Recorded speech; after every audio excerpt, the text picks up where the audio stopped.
So I'm here with Hannah and Jim to talk about the International Students Program. Now, Jim, can you tell me a little bit about the program in general? Sure. Well, I guess when we're talking about our International Students Program, we're talking about international students that are studying here at the college. I've been here for about 7 years, but obviously we've had international students here at the college, I think pretty much dating back to the college's founding. We have graduates that run all the way back to the 40s and 50s, a couple decades after Chestnut Hill was founded. So it's been around a long time. Awesome. Approximately how many students get involved in this program per year? Currently we have about 30 international students on campus. In recent years we've had representatives from about 35 countries. So those countries range from Brazil to Canada to Jamaica, but as far and away as Nepal and Saudi Arabia, China as well. So it really runs the gamut. And we're talking about international students. We are really specifically talking about those students that are citizens of another country, that are specifically here with the purpose of studying. We have to remember, as student ambassadors too, we're going to encounter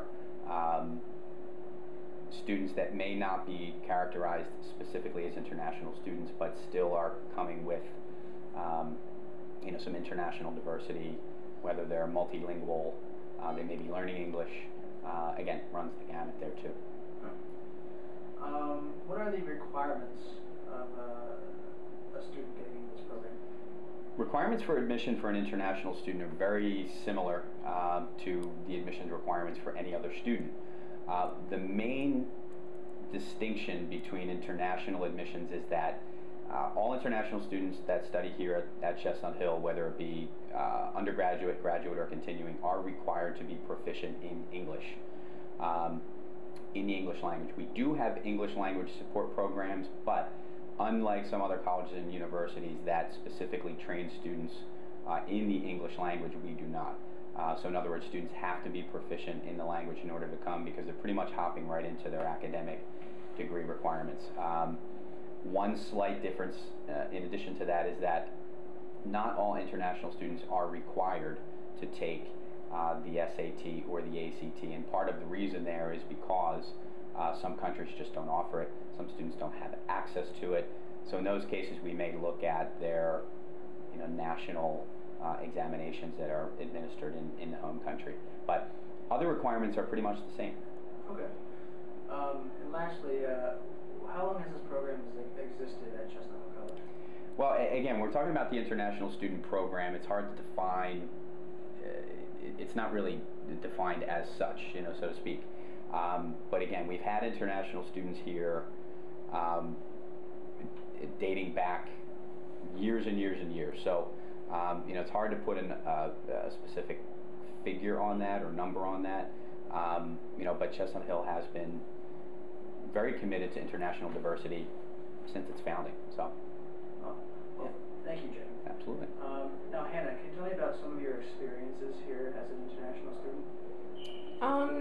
I mean, most of them are fond memories, I think, mostly hanging out with the International Society, which is our club here that's mostly consisted of international students, and working with the office, and just, I'm glad that my family is here, so I've had good experiences with them, so mostly it's been positive. Now, why exactly did you choose to be in the international program? To be honest, I don't think I came to that decision on my own. I think it was mostly like 90% my family decided, okay, this is what they wanted me to do, and I sort of just went along with it. Do you find the program to be beneficial for a student in your position? Yeah, I do. I mean, you learn a lot. You meet so many people. I mean, Chestnut Hill is, I find, like a great environment for someone like me. I mean, it's just the small community thing. It's just like you don't get scared as much as if I had probably gone to like a bigger university. So I find it extremely extremely beneficial for anyone that's like me or, you know, would want to have like shared experiences like me. So, yeah. Awesome. Mhm. And lastly, was the process that you had to go through as an international student, was it worth the time? Yeah, it was absolutely.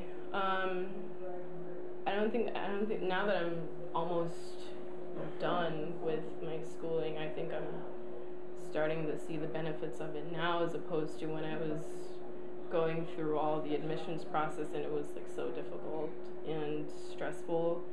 But now that I'm at the end of my 4 years, I think I don't regret anything. Well said. Well, Jim, Hannah, thank you so much. Mm-hmm. Thanks, Chris.